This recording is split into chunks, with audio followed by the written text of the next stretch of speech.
या कार्यक्रमाचे अध्यक्ष नितीन वैद्य, इतर सर्व वक्ते संदेश भंडारी आणि मित्रांनो आणि मैत्रिणी, या सभागृहामध्ये 9 फेब्रुवारीची सभा झाली. त्या सभेनंतर पुन्हा पुण्यात आपली सभा होईल की नाही, आपल्याला बोलू देतील की नाही, असे अनेक प्रश्न माझ्या मनात होते आणि लोकांच्याही मनात होते. म्हणजे माझं जे ऐकतात त्यांच्याही मनात होते. पोलीस परवानगी देतील की नाही हाही प्रश्न होता. मी येऊन गेलो पुण्यामध्ये 3-4 वेळा आणि तुम्हाला भाजपचं महत्त्व कळलं असेल. भाजपने विरोध केल्यावर ती सभा, हे सभागृह पूर्ण भरून ओसंडून वाहत होतं आणि इलेक्ट्रिक वातावरण होतं. आज ही सभा आहे ती शांत आहे. बरं आहे, चांगलं आहे, वाईट नाही, शांत सभा आहे. मुद्दा असा आहे की माणसाला आपले विचार मांडण्यासाठी काय काय करावं लागतं. आपण काहीच म्हणत नव्हतो 9 फेब्रुवारीला. आम्हाला फक्त आमचं म्हणणं मांडायचं आहे आणि लोकांना सांगायचं निर्भय बनू. पण या देशामध्ये, ज्या देशामध्ये संविधान आहे, अभिव्यक्ती स्वातंत्र्य आहे, आविष्कार स्वातंत्र्य आहे, असं सातत्याने सांगितलं जातं, त्या देशामध्ये स्वतःचं मत मांडण्यासाठी, स्वतःची अभिव्यक्ती करण्यासाठी काय काय करावं लागतं हे त्या 9 फेब्रुवारीच्या सभेने आपल्याला दाखवून दिलं. मित्रहो, मला असं वाटतं की आज विषय वेगळा आहे, पण यांनी मला सांगितलं की सध्याच्या राजकारणावर पण बोला. मी फार काय स्वातंत्र्य घेणार नाही आणि फार वेळ बोलणार नाही. पण हे पुस्तक भारत जोडो यात्रेविषयी आहे. पुस्तक कसं आहे, काय आहे, त्याच्यामध्ये अनुवादित लेख आहे, ते सगळं त्यांनी सांगितलेलं आहे संदेश भंडारेंनी.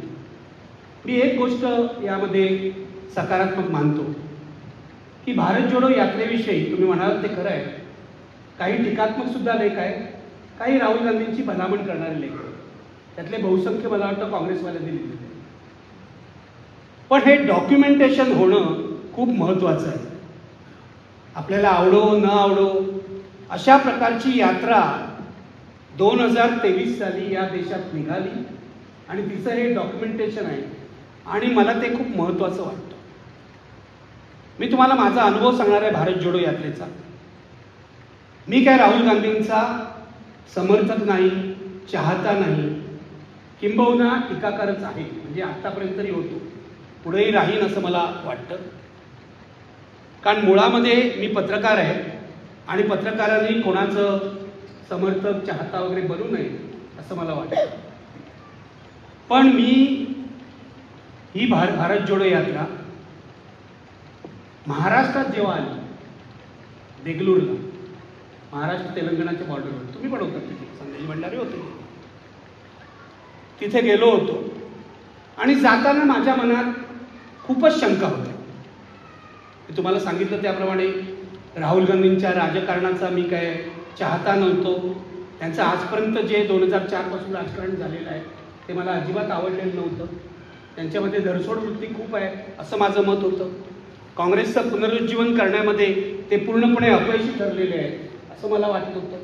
आणि राहुल गांधींचं भवितव्य काय याविषयी माझ्याकडे काही उत्तर नव्हतं. आणि मला असं वाटतं जेव्हा ही यात्रा सुरू झाली तेव्हा या देशाकडेही काही उत्तर नव्हतं. काय होणार या नेत्याचं? हा जवळजवळ 19-20 वर्ष राजकारणात आहे आणि अजून याला काहीच जमत नाही. पप्पू पप्पू अशी त्यांची इमेज भाजपने केली होती. आणि मी देगलूरला ही यात्रा बघितली. म्हणजे खूप वेळ यात्रा येतच नव्हती. तुम्हाला आठवत असेल, दुपारपासून आपण वाट बघत होतो देगलूरच्या बाजारामध्ये. आम्ही अगदी तेलंगणाच्या आतमध्ये सुद्धा जाऊन आलो. खूप अंधार पडलेला होता. तुम्हाला सांगतो, मला एका काँग्रेसच्या नेत्याने विचारलं, तुम्ही कशासाठी आलाय, तुम्हाला राहुल गांधींना भेटायचं आहे का? म्हटलं हे सोडून सगळं करण्यासाठी मी आलो. मला राहुल गांधींना अजिबात भेटायचं नाही. आणि यापूर्वी सुद्धा राहुल गांधींशी माझा जो संपर्क होता तो राजीव सातव यांच्या माध्यमातून. राजीव सातव दर 3-4 महिन्यांनी आम्हाला भेटायचे. जी काय त्यांना हवी ती माहिती घेऊन जायची आणि त्यांना सांगत असतील अशी माझी अपेक्षा आहे. त्यांनी मला असं एक दोनदा विचारलं, तुम्हाला राहुल गांधींना भेटायचं आहे? तर मी म्हटलं मला अजिबात राहुल गांधींना भेटायचं नाही, कारण माझं त्यांच्याकडे काहीच काम नाही, मला त्यांच्याकडून काय मागायचं नाही. त्यांनी जर चांगलं केलं राजकारणामध्ये तर मात्र मी अलर्ट होईल आणि त्यांच्या राजकारणाकडे गंभीरपणे बघेन. त्यामुळे मी राहुल गांधींना भेटण्यात इंटरेस्टेड नव्हतो, त्यांच्या राजकारणाचा टीकाकार होतो. पण मी तुम्हाला सांगतो, दुपारपासून त्या देगलूरच्या उन्हात लोक उभे होते. त्याच्यामध्ये हिंदू होते, मुसलमान होते, म्हातारे कोतारे होते, तरुण माणसं होती. आम्ही खूप लोकांशी बोलत होतो की तुम्हाला काय बघायचं आहे? नाही, आम्हाला बघायचं आहे. काय ते लोक नेमकं सांगत होते? आम्हाला बघायचं आहे, आम्हाला बघायचं. आणि मला आठवत आहे रात्री 9-9:30 वाजले असते, बरोबर आहे ना?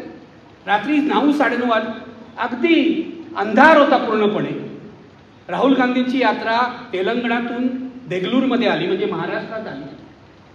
आणि महाराष्ट्राच्या नेहमीच्या पद्धतीमुळे प्रमाणे शिवाजी महाराजांचा पुतळा वगैरे, ते पुष्पहार वगैरे सगळे सोपस्कार झाले. प्रचंड गर्दी होती, चेंगराचेंगरीची पाळी आली एवढी गर्दी होती. तोपर्यंत राहुल गांधी काय आम्हाला जवळून दिसले नव्हते. आम्ही जेवत होतो. असंख्य प्रश्न, मी यांना जे प्रश्न विचारले ते त्यातलेच काही होते. म्हटलं हे लोक भेटतायत वगैरे, हे सगळं मॅनिप्युलेटेड आहे का? की तू भेट, आता एक शेतकरी भेटेल, आता एक आदिवासी भेटेल. माझ्या मनात हे प्रश्न होते आणि सगळ्या गोष्टींकडे संशयाने बघा. गोष्टींमध्ये वाहून जाऊ नका, हे आमच्या पत्रकारितेतल्या गुरूंनी आम्हाला सांगितलं. त्यामुळे स्वतःकडे सुद्धा संशयाने बघण्याची सवय लागलेली. कुठेतरी आपण राजकारणाच्या मागे जातो का, राजकारणाचं कौतुक करतो का, हे मनात असतं. पण मी तुम्हाला सांगतो, त्या शिवाजी महाराजांच्या पुतळ्याला हार घालून राहुल गांधी खाली आले आणि आम्हाला सांगितलं की मशाल यात्रा निघणार आहे. मशाल यात्रा, बरोबर ना? त्या गुरुद्वारामध्ये आम्ही दुपारी जाऊन आलो होतो, कारण तो गुरुद्वारा आमच्या मार्गावर होता.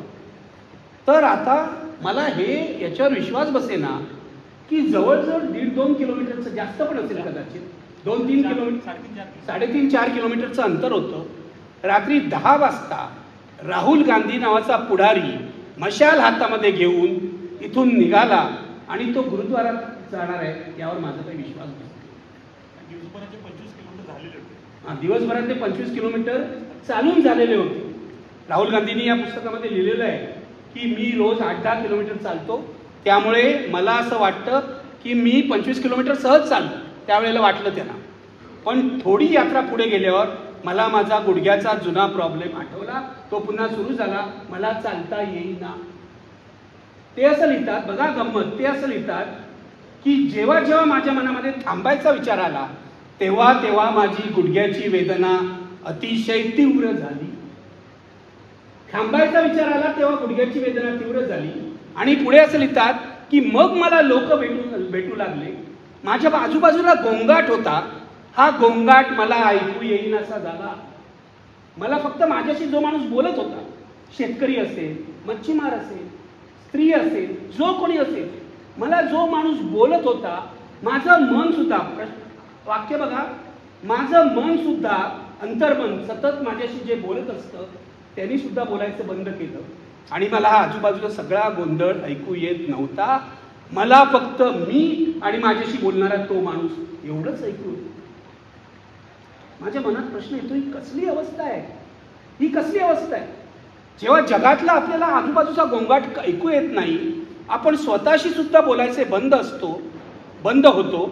आणि जो आपल्याला माणूस सांगतोय काहीतरी त्याचं दुःख, तो शेतकरी असेल, आपलं पीक कसं जळलं हे तो सांगत होता, ते ऐकत होते. बायकांची दुःख ऐकत होते, माझ्या घरी काय चाललंय हे सुद्धा बायका त्यांना सांगत होता. ही कसली अवस्था आहे? मी तुम्हाला एक गोष्ट सांगतो, ज्याच्यावर तुम्ही विश्वास ठेवा न ठेवा. आम्ही त्या डिवायडरवर उभे होतो, प्रचंड लोंढा आला लोकांचा, अक्षरशः आम्हाला पडायची वेळ आली. पोलीस मागे व्हा करत होते, पण आम्हाला राहुल गांधी कसे चालतात बघायचं होतं. मशाल हातात घेऊन ते चालत होते गुरुद्वाराच्या दिशेने. आणि त्या क्षणाला मला राहुल गांधी नावाच्या मला न आवडणाऱ्या नेत्याच्या तोंडावर जे तेज दिसलं ते अभूतपूर्व होतं. हे कबूल करायला पाहिजे. मी तुम्ही होतात बाजूला का हेमंत करडीकर? मी यांना म्हटलं हा राहुल गांधी नाहीच आहे, हा राहुल गांधी नाही आहे. आजपर्यंत गेल्या 20 वर्षामध्ये मला या माणसाच्या चेहऱ्यावर तेज दिसलेलं नाही आहे. तो आपल्या वर्तुळातून बाहेर पडलाय असं मला कुठे दिसलेलं नाहीये. मी वाचलंय गांधीजी लोकांना भेटायचे, हे व्हायचे रे. मी गांधींशी अजिबात तुलना करणार आहे राहुल गांधी, पण ते तेज आहे ना ते अत्यंत अपवादात्मक असं तेज होतं. हातामध्ये मशाल, अत्यंत निग्रही असा चेहरा, आणि ते चालत होते. आजूबाजूच्या लोकांकडे त्यांचं किंचितही लक्ष नव्हतं. आणि राहुल गांधींचा जो स्पीड होता ना तो इतका जास्त होता की त्यांच्या बरोबर चालणारे लोक अक्षरशः पडत होते, पडत. बरोबर आहे. म्हणता काँग्रेस पक्ष यांच्या वेगाने कसा चालणार?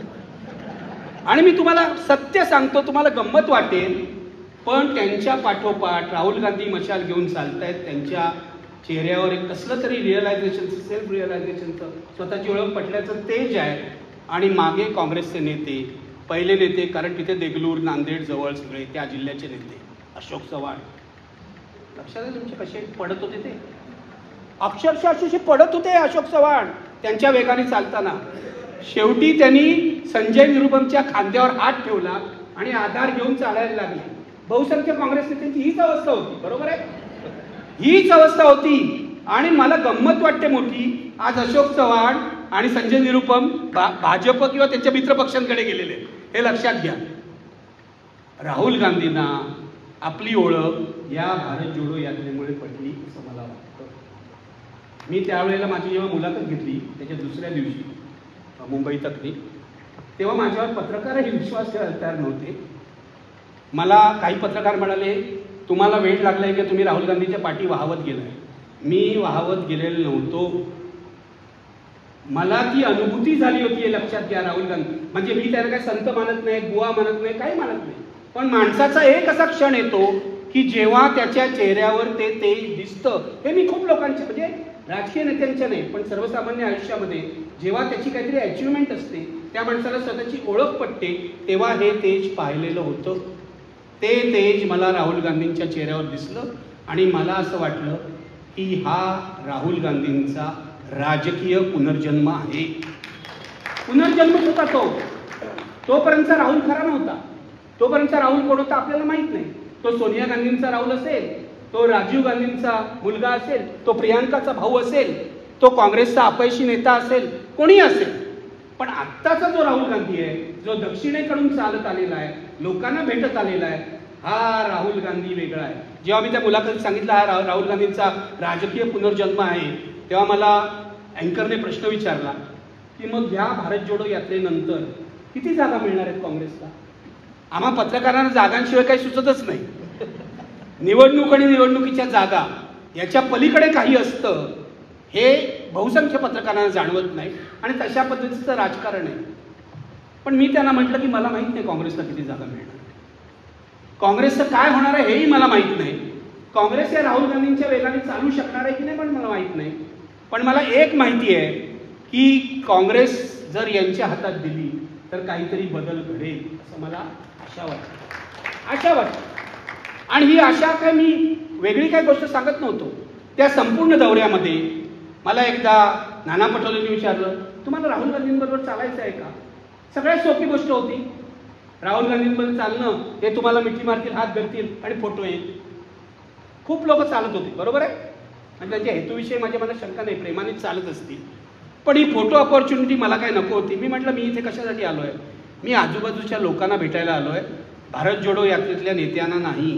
काँग्रेस नेते एरवी पण भेटतील, राहुल गांधींची मुलाखत मागितली तर कदाचित मिळेल. मला राहुल गांधींना भेटायचं नाही, मला राहुल गांधींना बघायचं आहे. आणि काल मी तो त्यांचा चेहरा बघितला, तो खरा आहे खोटा आहे हे तपासायचं. मग मी असंख्य लोकांना भेटलो पुढच्या 4 दिवसामध्ये. त्या यात्रामध्ये थांबत होती. काँग्रेस नेत्यांमध्ये, काँग्रेसच्या कार्यकर्त्यांमध्ये आणि त्यांच्यामध्ये असलेली दरी स्पष्ट होत होती. या सगळ्या काँग्रेसच्या नेत्यांना काही कळतच नव्हतं. हा माणूस काय करतो, हा येडा काय निघालाय, कशासाठी निघालाय. एका तर मी तुम्हाला आता नावं घेत नाही, पण एका नेत्याने मला सांगितलं हे काय कळलं, याच्या आपलं मतं मिळणार आहेत का आम्हाला? मी म्हटलं हो त्याला मतं नकोच आहेत ना, त्यांना मतं नकोच आहेत. त्यांना कसला तरी शोध घ्यायचा आहे. मला शेवटबीत काय असतो, आता हे होईल आणि जाईल सगळं. मला वाटलं की राहुल गांधी आणि काँग्रेसमध्ये कम्युनिकेशन गॅप निर्माण झालेली आहे. हा माणूस भलतीकडे चाललेला आहे. लोक याच्याबरोबर येत आहेत. हा, मी तुम्हाला अनुभव सांगतो. एक आम्हाला शेतकरी तिथे भेटला, सोयाबीन शेतकरी. मी सांगितलं आहे पूर्वी पण अनुभव, पण पुन्हा सांगतो. सोयाबीनचा शेतकरी भेटला, तरुण मुलगा. आम्ही त्याला विचारलं, तू इथे कशाला आलायस? तर मला म्हणाला तो, मी ह्यांना बघायला आलो. यांना म्हणजे राहुल गांधी. आम्हाला म्हणाला 2014ला मी मोदींना मत दिलं, 2019ला मोदींना मत दिलं, पण यावेळेला मी मोदींना मत देणार नाही. आहे मला 2023ला तो सांगत होता. निवडणूक जवळ आलेली नव्हती, हे लक्षात घ्या. मी मोदींना मत देणार नाही असं तो ठामपणे सांगत होता. आणि मी विचारलं कारण काय आहे? तर तो असं म्हणाला, मी सोयाबीन शेतकरी आहे, सोयाबीनला यांनी भाव दिला नाही, आम्हाला फसवलं. हे दर काय 3 महिन्यांनी 2000 रुपये आम्हाला देतात, पण 2000 रुपयाचा उपयोगच काय? आमच्या जर उत्पादनाला भाव मिळत असेल तर याचा उपयोगच काय आहे? शेतकऱ्याचं मन क्लिअर होतं, स्पष्ट होतं की ह्या 2000 रुपयाच्या भिकेचा आम्हाला काही उपयोग नाही, आमच्या मालाला भाव पाहिजे. मी म्हटलं, तू कशासाठी आलोस इकडे? मला म्हणाला, मी यांना बघायला आलो, मी यांना मत देईन की नाही मला माहीत नाही. स्पष्ट सांगितलं, मी यांना मत देईन की नाही मला माहीत नाही, पण यांचं काय चाललंय आणि हे आमच्या मागण्या पुऱ्या करतील की नाही, आमच्या अपेक्षा पूर्ण करतील की नाही, हे बघायला आले. एका मुस्लिम बाईने आम्हाला हेच सांगितलं, ये तो मेरे घर का बच्चा है. विचार करा, एक बाई, वयोवृद्ध बाई, ये तो मेरे घर का बच्चा है असं मोदींकडे पाहून म्हणे. बच्चा बड़ा हो गया लेकिन उसको कुछ समजता नहीं है असं म्हणेल कदाचित. पण ये तो मेरे घर का बच्चा है असं सांगत होती. मुस्लिम बायका, तरुणी, तरुण, शाळेतली मुलं प्रत्येक रस्त्याच्या बाजूला गर्दी करत होते आणि आम्ही त्यांच्याशी बोलत होतो. आणि माझ्या असं लक्षात आलं की सोशल मीडियावर काही येऊ देत, याला पप्पू म्हणू देत, टप्पू म्हणू देत, याची बदनामी करू देत, पण देशातल्या सर्वसामान्य लोकांना 3000 किलोमीटर पायी चालणाऱ्या या राजकारणाविषयी उत्सुकता आहे. बेसिक समजला, या राजकारणाची उत्सुकता आहे. दुसराच कोणी राजकारणी चालत नाही. कुमार केतकरांनी अनुक्रम याच्यामध्ये प्रस्तावनेमध्ये लिहिलेलं आहे की चंद्रशेखर चालले होते, विनोबा चालले, प्रत्येकाची एक मागणी होती काहीतरी. विनोबांच्या वेळेला बुधानाची चळवळ होती, त्यामुळे जमीन द्यावी असं होतं. चंद्रशेखर यांचं वेगळं होतं. किंवा आधीसुद्धा महात्मा गांधींनी वेगवेगळी कॉजेस घेऊन, वेगवेगळे मुद्दे घेऊन यात्रा केलेल्या आहेत. पण कुमार केतकर असं म्हणतात की या यात्रेत कोणताच आग्रह नव्हता, कोणतीही मागणी नव्हती. मला हे पटत नाही. माझे त्यांच्याशी मतभेद आहे. कोणताही आग्रह नसणं, कोणतीही मागणी नसणं हीच मोठी मागणी आहे, हे लक्षात घ्या. हीच मोठी मागणी आहे. यात राजकारण नव्हतं असं जे लोक म्हणतात ना, यात 100% राजकारण होतं. जे काँग्रेस पक्षाला त्यावेळी कळलं नव्हतं, पण राहुल गांधींना कळलं होतं की लोकांशी जोडलं जाणं हेच खरं राजकारण आहे. हेच खरं राजकारण आहे. भारतातला कोणता नेता लोकांच्या जवळ जातो? मी तर नाही बघितला. कधीतरी पोलिसांनी हे केलं, परवानगी दिली तर जातो वगैरे. पण मला आश्चर्य वाटतं, जिथे स्त्री पुरुष संबंधांबद्दल विलक्षण कल्पना आहेत, भयंकर कल्पना आहेत ज्या देशामध्ये, त्याच देशामध्ये बायका, मुली, तरुण मुली, बायका, म्हाताऱ्या त्याच्या गळ्यात पडत होते. हा विश्वासाचा मुद्दा आहे, लक्षात घ्या. मला या देशामध्ये, पुरुष सत्ताक देशामध्ये, जिथे आम्ही म्हणजे अनेक कार्यक्रम अटेंड केल्यानंतर अनुभवाने सांगतो, ग्रामीण भागातल्या मुली, शहरी भागातल्या मुली तुम्हाला शेकाटही करत नाही. त्यांच्या मनामध्ये घरचे काय म्हणतील ही भीती असते. तिथे जाऊन या राहुल गांधीच्या गळ्यात पडत होत्या, हक करत होते त्याला, आणि तोही त्यांच्याशी विश्वासाने बोलत होता. हा विश्वास या माणसाने कधी मिळवला? माझ्या दृष्टीने राहुल गांधींना राजकारणी म्हणून आणि त्याही पेक्षा पुरुष म्हणून ही सगळ्यात मोठी पावती आहे. जर या देशातल्या मुली तुमच्या गळ्यात पडत असतील, एक तर त्या शाहरुख खानच्या पडतील किंवा राहुल गांधींच्या पडतील, लक्षात घ्या. नाही, मी गंमत नाही करते, आय एम डॅम सिरियस, हे लक्षात घ्या. याचं कारण शाहरुख खानची जी लोकप्रियता आहे आज, त्याच्यामध्ये तो बायकांशी कसा वागतो याचं मोठं योगदान आहे. काय वागतो यार बायकांशी. मला तर कधी कधी वाटतं आपल्याला हे जमलं तर फारच चांगलं होईल.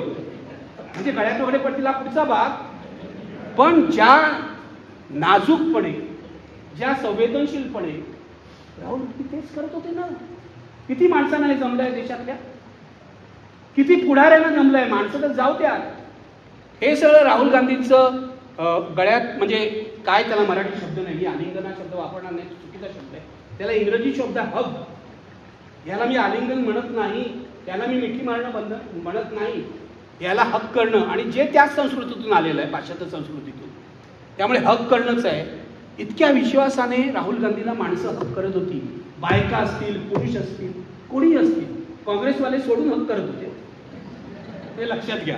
काँग्रेसवाल्यांना तोपर्यंत कळलं नव्हतं हा काय करतो, खरंच कळलं नव्हतं. ते आपल्या जुन्या मार्गाने होते, कसे ते मी तुम्हाला सांगतो.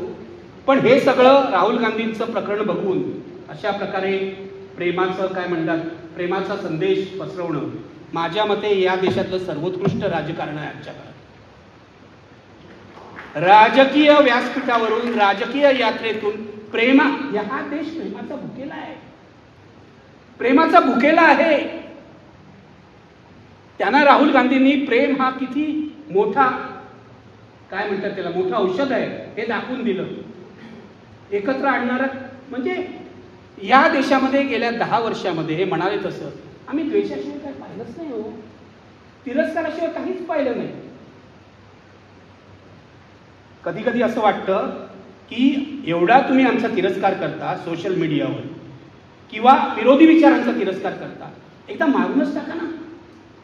हा तिरस्कार भयंकर असतो. सोशल मीडियावर काय काय अनुभव असतात. म्हणजे तुमच्या बायकोवर बलात्कार करू, बाई असेल तर वाईटच अनुभव. प्रज्ञा इथे आलेले आहेत, प्रज्ञा पवार, त्यांनी मध्ये लिहिले होते सोशल मीडियावर अनुभव भयंकर. हे तर 2010 पासून आम्ही अनुभव घेतो. तुमच्या बायकोवर बलात्कार करू, तुमच्या मुलांचं हे करू आणि तुम्हाला पूर्णपणे कोलॅप्स करून टाकायचं. अशा तिरस्काराच्या, द्वेषाच्या वातावरणामध्ये एक माणूस, ज्याला सत्ता मिळणार की नाही माहीत नाही, तो अख्ख्या देशाला प्रेमाचा संदेश देतो.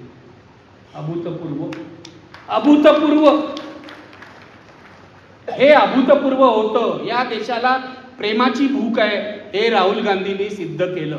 आणि मी का पुन्हा पुन्हा तुम्हाला सांगतोय, हे काँग्रेसवाल्यांना कळत नाही. मी तुम्हाला उदाहरण देतो. त्या संपूर्ण रस्त्यावर अशोक चव्हाणांच्या प्रभावाचा तो एरिया होता. त्या संपूर्ण रस्त्यावर एका मुलीचे फोटो असलेली सगळी बॅनर्स आणि होर्डिंग होती. तुम्ही बघितलं असेल. मला माहित नाही ही मुलगी कोण, ही काय राष्ट्रपुरुष नाही, काय माता नाही, कोणी नाही, किंवा प्रसिद्ध कोण आहे. मी विचारलं पत्रकारांना, ही कोण आहे. ती म्हणाले अशोक चव्हाणांची मुलगी आहे. मी म्हटलं तिचा कशाला फोटो आहे इथे या सगळ्या बॅनर्सवर, ही राहुल गांधीची यात्रा आहे ना, मग अशोक चव्हाणांच्या मुलीचा का फोटो आहे. तर तिकडचे लोकल लोक फार हुशार असतात, पुढच्या इलेक्शनमध्ये तिकीट पाहिजे ना, स्पष्ट सांगितलं. आता भाजपने दिलं, काँग्रेसने नाही दिलं, लक्षात घ्या. मुद्दा असा आहे, राहुल गांधी प्रेमाची यात्रा काढत असताना, प्रेमाचा संदेश देत असताना, या अशोक चव्हाणांसारख्या त्यावेळी काँग्रेसमध्ये असलेल्यांना आपल्या मुलीचं प्रमोशन कसं करावं हाच प्रश्न पडला होता. याचा अर्थ तुम्ही फेल. माझं म्हणणं बरं झालं ते भाजपमध्ये गेले, बरंच झालं.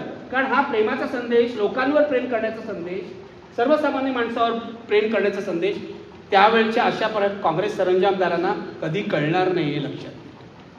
हे राहुल गांधींचं मोठं यश होतं. मला असं वाटतं की त्यांनी काँग्रेसला जुन्या मानसिकतेतून थोडंफार का होईना बाहेर काढलं.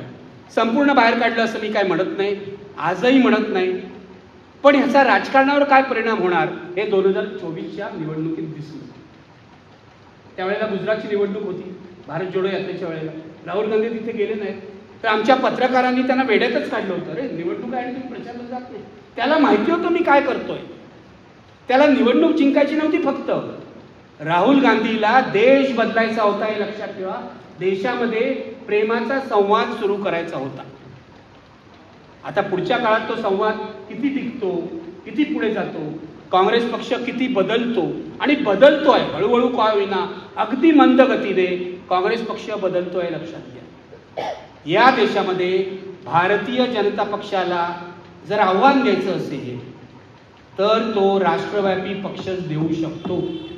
आणि आपल्या काही म्हणा, तुम्ही सुदैवाने म्हणा दुर्दैवाने म्हणा, आज राष्ट्रव्यापी पक्ष हा काँग्रेसच आहे.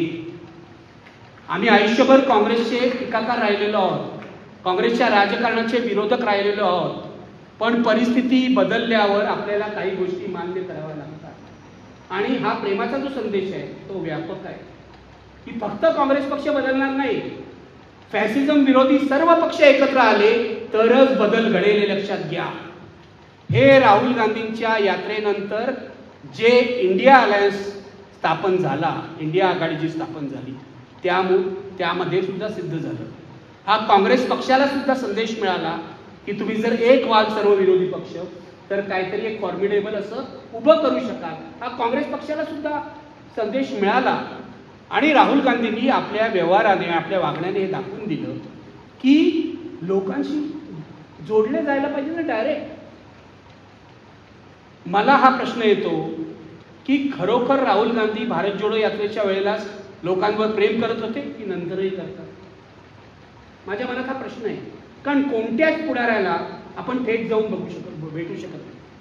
देशातला कोणत्याच पुढाऱ्याला, म्हणजे मला हे मान्य आहे अपॉइंटमेंट घ्यावी वगैरे, पण अपॉइंटमेंट घेऊनही त्यांच्या भेटी मिळत नाहीत. सर्वसामान्य माणूस तर या पुढाऱ्यांच्या जवळ जायलाही घाबरतो. माझं म्हणणं आहे की राहुल गांधींनी भारत जोडो यात्रेमध्ये जो संदेश दिला आहे तो कायम टिकला पाहिजे. या देशातल्या सर्वसामान्य माणसाला कितीही मोठा पुढारी असेल तर त्याला थेट जाऊन भेटता आलं पाहिजे आणि त्याच्या तोंडावर सांगता आलं पाहिजे तू जे म्हणतोयस ते मला मान्य नाही किंवा तू जे करतोयस ते मला मान्य नाही. ही लोकशाही आहे. तुम्ही सिक्युरिटीच्या सगळ्या आवरणात राहणार, तुम्हाला लोक भेटू शकणार नाही, हे चालणार नाही. म्हणून राहुल गांधींची परीक्षा मी तेव्हा करीन, मी काय भारत जोडो यात्रा एक घेऊन पुढे जात नाही, मी तेव्हा करीन जेव्हा मला कळेल की हा नेता सर्वसामान्य माणसाला अगदी सोपेपणाने भेटतो. दिल्लीच्या सगळ्या वर्तुळातून बाहेर येऊन तो जातो आणि जात आहेत राहुल गांधी, नाही असं नाही, तुम्ही बघा. आणि अजिबात नाही, म्हणजे हे तर इव्हेंट कोणी करू शकतो, आपले मोदीजीही करतात इव्हेंट, पण राहुल गांधी एखाद्या शिंप्याच्या दुकानात जातात, एखाद्या चर्बकाराच्या दुकानात जातात, त्यांच्यावर आरोप होतात हे इव्हेंट आहे, पण त्यांचं जे वागणं आहे ना, परवा त्यांनी ते रंगारी जे लोक आहेत त्यांच्यामध्ये जाऊन काम केलं. तुम्ही त्यांची जर बॉडी लँग्वेज बघितली, देहबोली बघितली तर हा माणूस काहीतरी शिकायला मागतोय असं वाटतं. बघा तुम्ही त्यांची देहबोली, ती कुठेही अप्रामाणिक दिसत नाही. मला असं वाटतं भारत जोडो यात्रेनंतर राहुल गांधी अधिक प्रामाणिक झाले आणि अधिक पारदर्शकता त्यांच्या वागण्यात आली. संविधानाचं महत्त्व सुद्धा त्यांना याच काळात कळलं असं मला वाटतं. कारण यापूर्वी काँग्रेस पक्ष संविधानाविषयी इतकं कधीही बोलला नव्हता, तेवढं राहुल गांधी आता बोलतायत. आणि संविधान हा मुद्दा बरोबर आहे भाजपवाल्यांनी पुढे आणला, कारण 400 पार म्हणत म्हणत त्यांना हिंदू राष्ट्र करायचं होतं, पण तरीसुद्धा काँग्रेसच्या दृष्टीनेही संविधानाचं महत्त्व कळलं. ही महत्त्वाची गोष्ट आहे आणि या नव्या काळात कळलं. कारण 1975 सालची आणीबाणी आम्ही विसरू शकत नाही. मला काँग्रेसवाले असं म्हणतात, तुम्ही काय पुन्हा पुन्हा आणीबाणी म्हणता, आता विसरा की ते. विसरणार नाही. देशाच्या घटनेची गळचेपी 1975 साली आणीबाणीच्या रूपाने झाली, याचा धडा सर्व पक्षांनी घेतला पाहिजे असं मत आहे. आणि म्हणून राहुल गांधी जेव्हा संविधानाचा मुद्दा मांडतात तेव्हा मला तो अतिशय महत्त्वाचा वाटतो. परवा मगाशी हे म्हणाले देवेंद्र फडणवीस लाल वगैरे दाखवून, मला काय देवेंद्र फडणवीसापासून कडून यांच्यापेक्षा जास्त अपेक्षा नाही. ते 2014 पूर्वी विरोधी पक्ष नेते होते, तेव्हा समंजस वाटायचे. आता समंजसपणा हा त्यांचा मुखवटा होता की काय असं वाटायची परिस्थिती आलेली आहे. इतकी खलनायकी कृत्य त्यांनी केलेली आहे. या निवडणुकीमध्ये तुम्ही आभार माना देवेंद्र फडणवीसांचे. या निवडणुकीमध्ये विधानसभेच्या मुद्दाच नव्हता हा, संविधान हा मुद्दा नव्हता. तुमच्या परिषदेनंतर देवेंद्र फडणवीस यांनी लाल वगैरे म्हणून तो मुद्दा आणला, हे लक्षात घ्या. ते जर बोलले नसते ना, देवेंद्र फडणवीसांनी तुम्हाला मदत केलेली आहे, ते जर बोलले नसते तर हा मुद्दा पुन्हा प्रचारात आला नसता. आणि मला काय त्यांच्या बुद्धीचं काय आश्चर्य वाटत नाही, धक्का बसत नाही. हे लाल रंगाला बोलतात वगैरे, हे असलेच आहे. 100 वर्ष झाली तरी यांना प्रगल्भता आलेली नाही. 100 वर्ष यांना संविधान काय कळलेलं नाही आहे, संविधानातली तत्त्व कळलेलं नाही आहे, त्यामागचा विचार कळलेला नाही आहे. म्हणूनच हे म्हणू शकतात की आम्हाला हिंदू राष्ट्र करायचं आहे आणि आम्हाला संविधान बदलायचं आहे. ज्या दिवशी हा देश हिंदू राष्ट्र होईल त्या दिवशी या देशाचा आत्मा मेला. लक्षात घ्या, आत्मा मेला. आमच्यासारखे लोक या देशात राहत आहेत कारण हा देश सर्वसमावेशक आहे. 1980 नंतर सातत्याने आम्ही जे बघितलंय ती सेक्युलरिझमसाठी पराभवाची कहाणी आहे. तरी सुद्धा आपण का लढतो? कारण आपण लढलो नाही तर हा देश जो आहे तो पण शिल्लक राहणार नाही याची खात्री आहे आम्हाला. म्हणून लढणं थांबवणार नाही आम्ही. पण जर घटनेला महत्त्व मिळत असेल, डॉक्टर बाबासाहेब आंबेडकरांची भूमिका राजकारणाच्या मध्यवर्ती स्थानी येणार असेल तर ते महत्त्वाचं आहे हे लक्षात घ्या. आणि मी तुम्हाला सांगतो मध्यवर्गामध्ये त्याचं काय प्रतिक्रिया उमटेल मला माहीत नाही. पण आणखी 2 मागण्या ज्या महत्त्वाच्या आहेत आणि ज्या केवळ राजकीय नाही आहेत, एक जातनिहाय जनगणना आणि दुसरं 50% रिझर्वेशनची मर्यादा देणं. माझ्या मते नवा देश घडवायचा असेल तर या अत्यंत महत्त्वाच्या मागण्या आहेत. 1931 नंतर कास्ट सेन्सस झालेलं नाही आहे. 1931 म्हणजे ब्रिटिशांनी केला होता. त्यानंतर जातीनिहाय जनगणना झालेली नाही आहे. आजपर्यंत जी होते ती फक्त जनगणना आहे, जातीनिहाय जनगणना झालेली नाही आहे. राहुल गांधी ही मागणी करतायत. म्हणजे मला असं वाटतं, माझं इम्प्रेशन आहे की पुढच्या 2019च्या इलेक्शनपूर्वीच मोदी मान्य करतील आणि 50% रिझर्वेशनची मर्यादा सुद्धा ते काढून टाकतील. मोदीच काढतील. बघा राहुल गांधींनी काय म्हटलं लोकसभेमध्ये, तुम्ही बारकाईने ऐकलं असेल की या दोन्ही मागण्या आम्ही पुढच्या इलेक्शनच्या आत मान्य करून घेऊ.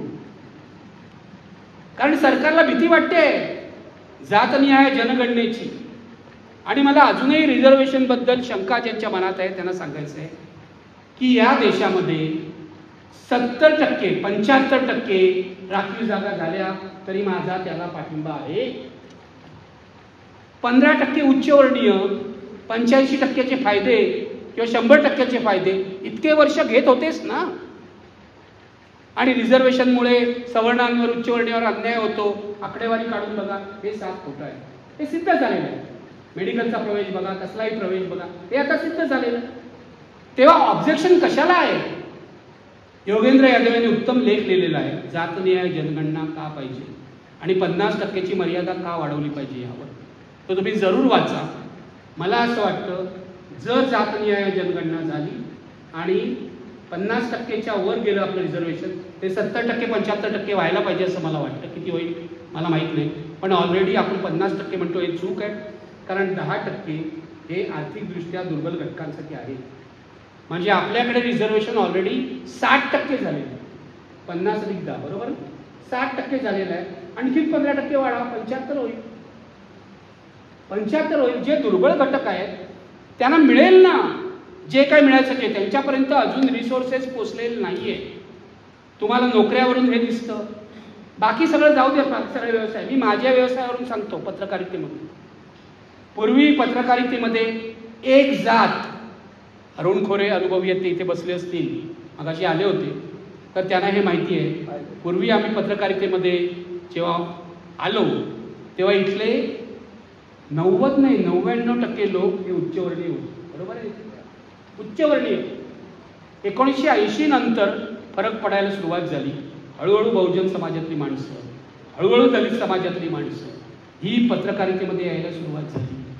अजूनही दलित बहुजनांना त्यांचा जो वाटा मिळालेला आहे तो वाटा आम्ही त्यांना देऊ शकत नाही.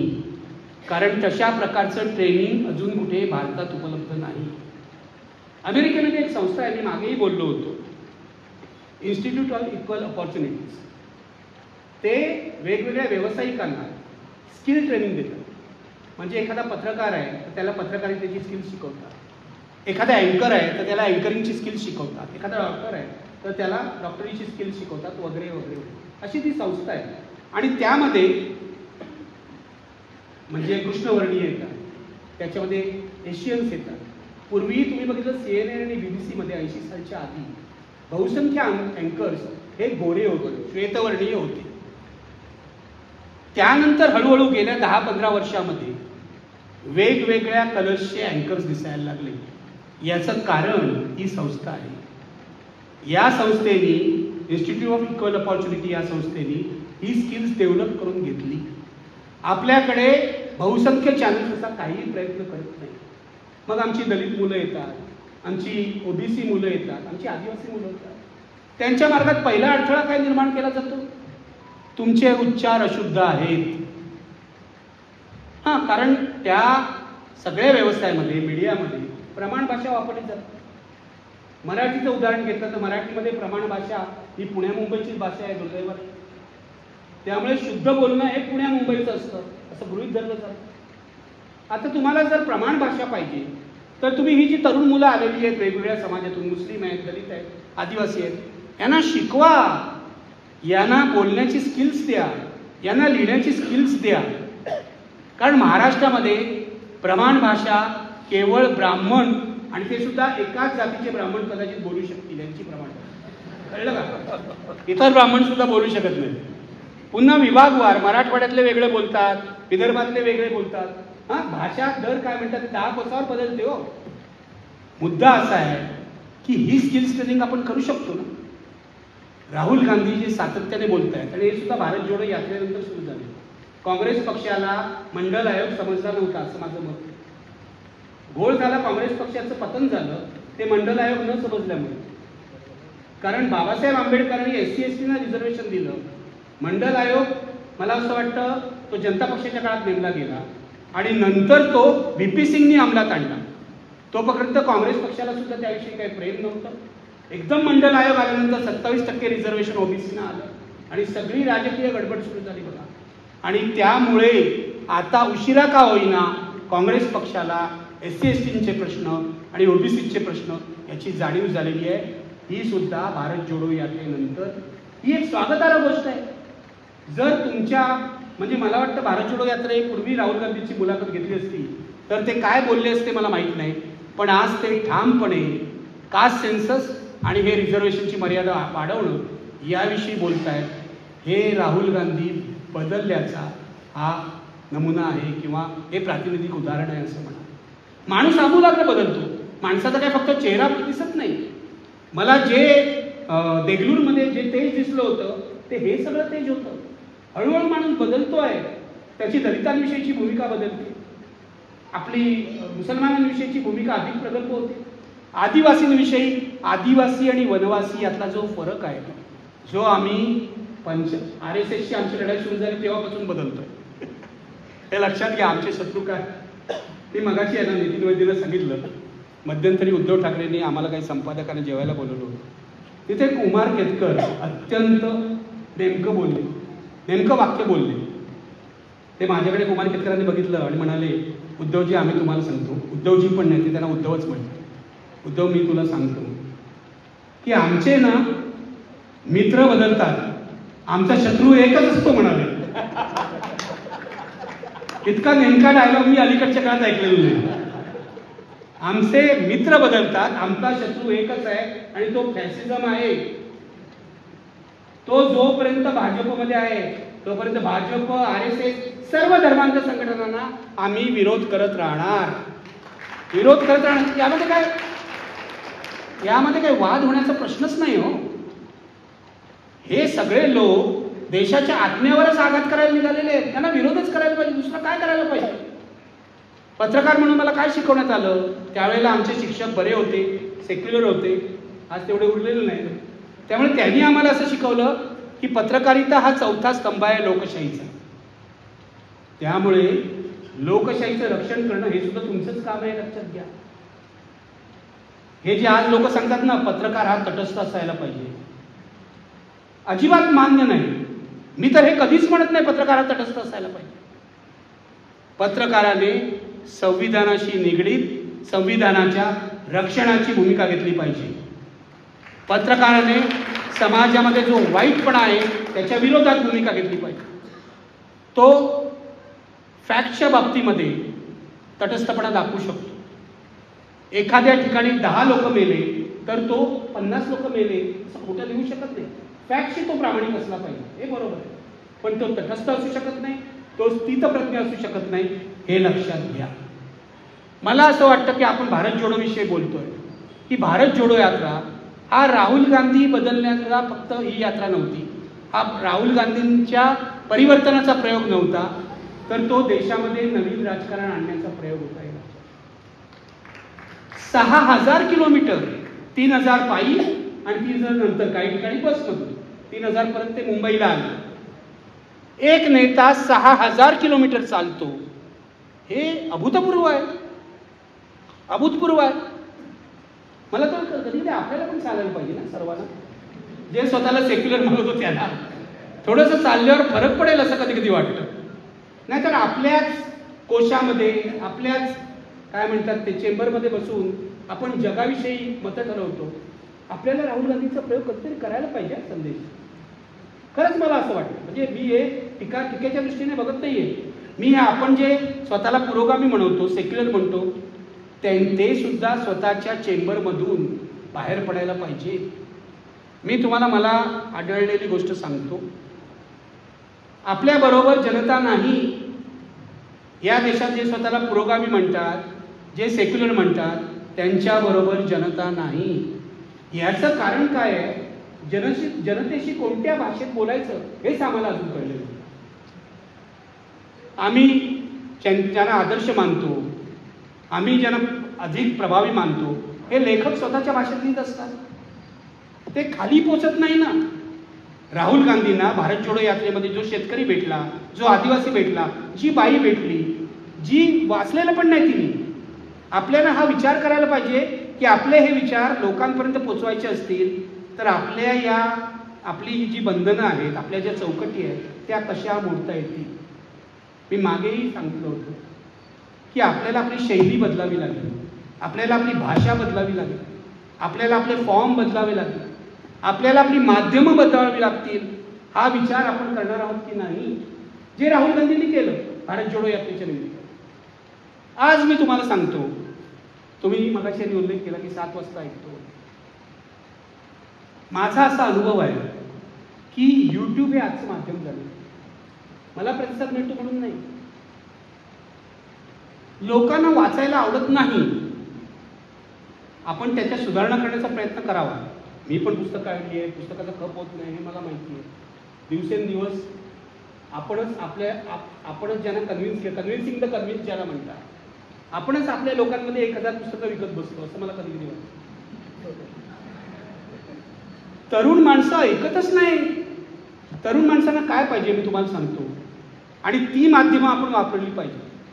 मला असं वाटतं संविधान काय आहे, संविधानामध्ये काय सांगितलेलं आहे, त्याचा विचार काय आहे, हे आपल्याला जर यूट्यूबच्या माध्यमातून सांगता आलं, छोटे छोटे 5 मिनिटाचे 10 मिनिटाचे व्हिडिओ करून, तर ते अधिक प्रभावी ठरेल. मला अजूनही आपण एका मोठ्या गोष्टीत अपयशी आहोत असं वाटतं. RSSने किंवा भाजपने जी व्हॉट्सॲप युनिव्हर्सिटी तयार केली आहे ती भयंकर आहे. तिला रिप्लेस करायला आपण अपयशी ठरलो आहोत. उलट मला असं वाटतं आपले काही काही पक्ष तर त्यांची कॉपी करायला लागले. नाव घेत नाही तर माझं ट्रोलिंग होईल पुन्हा पुढे. पण जे भाजप करतायत, जे फॅसिस्ट करतायत, त्यांचीच जर वाट तुम्ही घेणार असाल, त्यांच्याच रस्त्यावरून चालणार असाल, तर तुम्ही पुरोगामी कसे काय? आम्ही जर डॉक्टर बाबासाहेब आंबेडकरांचा विचार मानतो, परिवर्तनाचा विचार मानतो, तर आपल्याला पद्धती सुद्धा वेगळ्या घेतल्या पाहिजे. त्याच व्हॉट्सॲपवर आम्ही भाजपवाल्यांना त्यांच्याच शब्दामध्ये ट्रोल करणार, त्याला काही अर्थ नाही. आपण आपले मार्ग शोधले पाहिजेत ना. जर लोक आता अर्ध्या तासाचा व्हिडिओ, 1 तासाचा व्हिडिओ ऐकत नाहीत, मोठमोठे इंटरव्ह्यू ऐकत नाहीत, आपण छोट्या फॉर्ममध्ये आणू. आपले 200 पानी पुस्तकं आहेत. आता हेच पुस्तक आहे बघा, 5-5 पुस्तकांची एक पुस्तकं निघू शकतो, 5-5 लेखांची, बरोबर आहे ना. हे फॉर्म कसे बदलणार? तरुण पिढीला नवीन काय पाहिजे? काल त्या मुक्ता चैतन्य आहे, त्यांनी एक फेसबुक पोस्ट लिहिली होती. काहीतरी चर्चा दरवर्षी चालते, त्याला काय अर्थ नाही. दिवाळी अंक कालबाह्य झाले का वगैरे, मला तर कंटाळा आला त्या चर्चेचा. कालबाह्य होऊन सुद्धा काळ गेला तरी आम्ही ती चर्चा करतो. तरुण माणसं, म्हणजे मी दिवाळी अंक काढलेला आहे, 40 वर्ष तो दिवाळी अंक चालतोय वगैरे, मला मान्य आहे. म्हणजे माझं कौतुक करायचं तेव्हा अंक काढतो म्हणून तर गोष्ट वेगळी. पण मी तुम्हाला सांगतो, माझा वाचक हा माझ्या वयाचा आहे, तो माझ्याबरोबरच मरणार आहे. म्हणजे माफ करा, मरणारा शब्दावर वारणार आहे म्हणा. याचं कारण दिवाळी अंक तरुण पिढी वाचत नाही. त्यांच्या आवडीचे काय विषय आहेत, ते कुठे आहेत, ते मुक्ता चैतन्य त्याच्यामध्ये लिहिलेलं आहे. ते कुठे आहेत, ते काय वाचतात, ते आपण त्यांना देणार आहोत का? राहुल गांधींची यात्रा जर परिवर्तनाचा संदेश देते तर हे सुद्धा परिवर्तन झालं पाहिजे, पुरोगामींमध्ये परिवर्तन झालं पाहिजे. परवा तशीच एक फेसबुकवर चर्चा झाली होती. तेव्हा फार एक चांगलं वाक्य होतं, ते रावसाहेब कसब्यांचं वाक्य असं मी तिथे लिहिलं. त्याच्यावर कोणीतरी तिसराच माणूस स्वतःच्या नावावर खपवत. हे एक फार चालतं या फेसबुकवर. परिवर्तनाच्या चळवळी या सगळ्यात जास्त अपरिवर्तनीय आहेत असं ते वाक्य. याचाही आपण विचार केला पाहिजे. आपण अपरिवर्तनीय झालो आहे का? आपल्याला जे आवडतं तेच बरोबर असं आपण मानायला लागलो आहे का? आपल्यामध्ये बदलाच्या शक्यता कमी झाल्या आहेत का? राहुल गांधींनी हे सगळे प्रश्न विचारले, लक्षात घ्या. केवळ राजकीय यात्रा नाही, आपल्याला सुद्धा हलवलं त्यांनी. एक साधी गोष्ट तुम्हाला सांगतो, या विषयाशी संबंध नाही, पण या राहुल गांधी सगळ्यांना हक करत होते, बरोबर आहे, लोक विश्वासाने येत होते. माझ्या भाचीने मला विचारलं, काका तू मला कधी असं हक केलं नाहीस रे? महत्वाचा मुद्दा आहे, लक्षात घ्या. चेष्टेचा मुद्दा नाही. आपल्याकडे स्त्री पुरुष संबंध, मग तिची मुलगी असेल, माझी भाची असेल, याच्यामध्ये एक कायम कोंडलेपणा असतं. आपण आपल्या मुलांना असो, मुलींना असो, भाच्यांना असो, पुतण्यांना असो कधी हक करत नाही. कारण आपली ही तथाकथित पूर्वीची जी संस्कृती आहे, पुरातन संस्कृती, ही असं शिकवते की स्त्रियांनी पुरुषाच्या अंगाला आणि स्त्रियांनी पुरुषाच्या अंगाला, हे चुकत झालं. पुरुषांनी स्त्रीच्या अंगाला हात लावायचा. कुठेतरी मनात पूर्वीच्या काळी बसलेलं आहे ना, स्त्रीच्या अंगाला हात लावायचा नाही, स्त्रियांनी सुद्धा आपल्या अंगाला हात लावायचा नाही. साधा शेकहँड केला, मी मगाशी सांगितलं, तरी प्रॉब्लेम होतो. हे जे भंपक विचार आहेत ना, त्याला राहुल गांधींनी छेद दिला हो. या दृष्टीने सुद्धा बघा ना, तो सगळ्या तुमच्या एस्टॅब्लिश प्रस्थापित राजकीय विचारांना, पूर्वापार समजांना धक्का देतोय. तो यशस्वी होईल की नाही, तो पंतप्रधान होईल की नाही, मला माहीत नाही, खरंच माहीत नाही. चांगला माणूस या देशातल्या लोकांसमोर उभा केला तरी तो पंतप्रधान होईल याची काही गॅरंटी देता येत नाही. तिथे नेहरूंना पण बदनाम करतात, गांधींना पण बदनाम करतात, मौलाना आझाद कोण आहे ते लोकांना माहीत नसतं. त्या देशाची कसलीच गॅरंटी देता येत. पण राहुल गांधी या प्रस्थापित सिस्टीमला धडका देण्याचा प्रयत्न करतायत. हे मला खूप महत्त्वाचं वाटतं, हे खूप महत्त्वाचं वाटतं मला. आणि हे पुस्तक त्याचा साक्षीदार आहे. मला असं वाटतं की तुम्ही हे पुस्तक केलं आहे, तुम्ही राहुल गांधींवर बारीक लक्ष ठेवा. ही तुमची जबाबदारी आहे. आपण काय त्यांचे काय स्तुतीपाठक नाही, होऊ शकत नाही. आपण जो खरा कलाकार आहे, खरा लेखक आहे, तो कुणाचा स्तुतीपाठक होणार? त्यामुळे त्यांचं राजकारण कुठे जात आहे, त्यांचा जो प्रयत्न आहे या प्रस्थापित व्यवस्थेला, प्रस्थापित सिस्टीमला धक्का देण्याचा, तो कितपत यशस्वी होतोय का पूर्णपणे अयशस्वी होतोय, हे आपल्याला बघावं लागेल. आणि मित्रांनो, मी तुम्हाला सांगतो, राहुल गांधी पूर्ण यशस्वी झाले तरी सुद्धा मी त्यांना शिव्या देणार नाही. याचं कारण कुणीतरी प्रयत्न केला, कोणतरी एक माणूस ही सिस्टीम बदलण्याचा प्रयत्न करतोय. जरा जर्जर झालेल्या काँग्रेस पक्षाला बदलण्याचा प्रयत्न करतोय आणि या देशामध्ये फॅसिस्ट भारतीय जनता पक्षाला पर्याय उभा करण्याचा प्रयत्न करतोय. हे महत्वाचं आहे, हे महत्वाचं आहे. एक उभा राहिला ना 2024च्या निवडणुकीमध्ये पर्याय, लोकांना खात्री वाटली ना की हा माणूस काहीतरी कमीत कमी बदलेल, अजून तिप्पट चालायचे, 100च जागा आले, अजून तिप्पट प्रयत्न करावे लागतील. आणि मी तुम्हाला आज सांगतो, मला कायम लोक विचारतात, थांबतोय आता इथे, पण लोक विचारतात यावेळेला कोण जिंकणार, याला पण विचारून लोकसभेला काय म्हणजे कोण जिंकणार यावेळेला.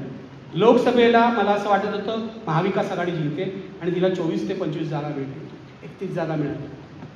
यावेळेला तुम्हाला प्रामाणिकपणे सांगतो, मला माहीत नाही कोण जिंकणार आहे.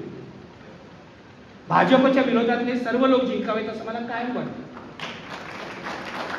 भाजप हा देशाचा दुश्मनच आहे, हे लक्षात घ्या. दुश्मनच आहे. खरे देशद्रोही ज्याला म्हणायचं ना ते आहेत लोक हा देश तोडायला निघाले. मुद्दा एवढाच आहे, कुणीही जिंकलं हा महत्वाचा आहे. कुणीही जिंकलं, महायुती जिंकू दे, महाविकास आघाडी जिंकू दे, तरी आपली सगळ्यांची भारत जोडो यात्रा जी आहे ना ती संपणार नाही. आपल्याला लढावंच लागणार आहे. आपल्याला लढावंच लागणार आहे. मी परवा एका पत्रकाराला सांगितलं, जर महाविकास आघाडी जिंकली 23 तारखेला तर त्या दिवसापासून माझा महाविकास आघाडीशी असलेला संबंध संपला. मी विरोधी पक्ष, मी काय म्हणतो, परमनंट विरोधी पक्ष हा पत्रकारिता आहे. त्यामुळे महाविकास आघाडीने कबूल केलेल्या गोष्टी, त्यांनी दिलेली आश्वासनं पूर्ण झाली नाही तर आम्ही पुन्हा रस्त्यावर. क्लिअर आहे, आपलं काम संपणार नाही. आणि महाविकास आघाडी हरली, महायुती आली तर उघड लढाई आहे. प्रश्नच येत नाही. ही भारताला जोडायची लढाई आहे. ही राहुल गांधींनी सुरू केली नाही. ही डॉक्टर आंबेडकर, महात्मा गांधी अशा आपल्यापेक्षा कितीतरी उंच अशा नेत्यांनी सुरू केलेली लढाई आहे. आंबेडकर, गांधी यांच्या स्वप्नातला जर भारत बनायचा असेल तर ही लढाई आपल्या पिढीमध्ये संपणार नाही, हे लक्षात ठेवा. आपल्या खूप चुका झाल्या गेल्या काही वर्षामध्ये. त्या चुका सुधाराव्या लागतील. पुन्हा उभं राहावं लागेल आणि प्रत्येक वेळेला निवडणुकीपुरता विचार करून चालणार नाही. तसा विचार राहुल गांधींनी केला नाही, म्हणून त्यांचं अभिनंदन. धन्यवाद.